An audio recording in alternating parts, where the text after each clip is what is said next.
அந்நியா, நோன்பிலே ஒரு முஸ்லிம் செய்ய வேண்டிய மிக முதல் அம்சம் அந்நியா, எண்ணம். என்ன எண்ணம்? நோன்பு வைக்கிறேன் என்ற எண்ணத்தை உள்ளத்திலே கொள்ள வேண்டும். முழு மாதத்திற்கும் ஒரு நியத்து போதுமா? இன்றைய இரவில் நான் முழு மாதத்துடைய நோன்பையும் வைக்கிறேன் என்று ஒருவர் கூறினால் அந்த நோன்புகள் அனைத்தும் ஏற்றுக்கொள்ளப்படுமா? ராஜிஹான கவுல், ஏற்றுக்கொள்ளப்பட்ட கருத்து உலமாக்கள் மத்தியிலே குர்ஆன் சுன்னாவின் வழியில் முடியாது. முஹம்மது ரசூலுல்லாஹ் ஸல்லல்லாஹு அலைஹி வஸல்லம் சொன்னார்கள், மன் லம் யுபய்யித் ஸியாம் قبل الفجر فلا صيام له. ஃபஜ்ருக்கு முன்னால் யார் ஒருவன் நியத்தை மேற்கொள்ளவில்லையோ அவனுடைய நோன்பு ஏற்றுக்கொள்ளப்படாது.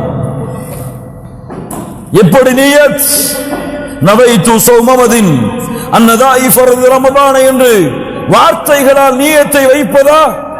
பித்ஆ.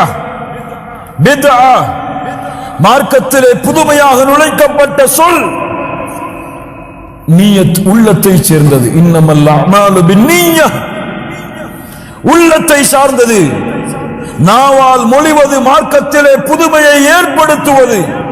உள்ளத்தால் நாளை நோன்பு வைக்கிறேன் என்ற அவன் நியத்தை ஒவ்வொரு ரமதானுடைய இரவிலும் ஃபஜ்ருடைய வக்திற்கு முன்னதாக மேற்கொண்டால் தான் அவனுடைய நோன்பு அல்லாஹ்விடத்திலே அங்கீகரிக்கப்படும். ஆனால் இந்த நிய்யா நஃபிலான நோன்புகளுக்கு கிடையாது. நஃபிலான நோன்புகளுக்கு ஃபஜ்ர் வக்துக்கு முன்னால் நியத்தை வைக்க வேண்டும் என்பது ரமதானுடைய மாதத்திற்கு மட்டும்தானே தவிர எதற்கு கிடையாது. எதற்கு கிடையாது? நஃபிலான நோன்புகளை வைப்பதற்கு கிடையாது. ஏனென்றால் முஹம்மது ரசூலுல்லாஹ் ஸல்லல்லாஹு அலைஹி வஸல்லம் உடைய வாழ்க்கையை நீங்கள் பார்க்கலாம். அதிகாலை உதயமானதற்கு பிறகு வீட்டிற்கு வருவார்கள். கேட்பார்கள், அல்லாஹ்வுடைய தூதர், ஹல் இந்தக்கும் ஷைஉன், உங்களிடத்திலே உணவு ஏதாவது இருக்கிறதா? குல்னா லா, நாங்கள் இல்லை என்று சொல்லுவோம்.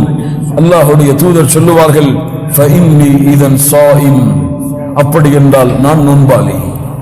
இது எதற்கு? நஃபிலான நோன்புகளுக்கு தானே தவிர காலை பொழுதை அடைந்தும் அவர் உணவை சாப்பிடாமல் இருந்தால் அவர் நோன்பை நோக்கிறேன் என்று அந்த நிமிடத்தில் நியத்தை வைத்து நோன்பை தொடரலாம். ஆனால் ரமதானுடைய மாதத்துடைய நோன்பிற்கு ஒவ்வொரு ஃபஜ்ருடைய தொழுகைக்கு முன்னாலும் நியத் அவசியம்.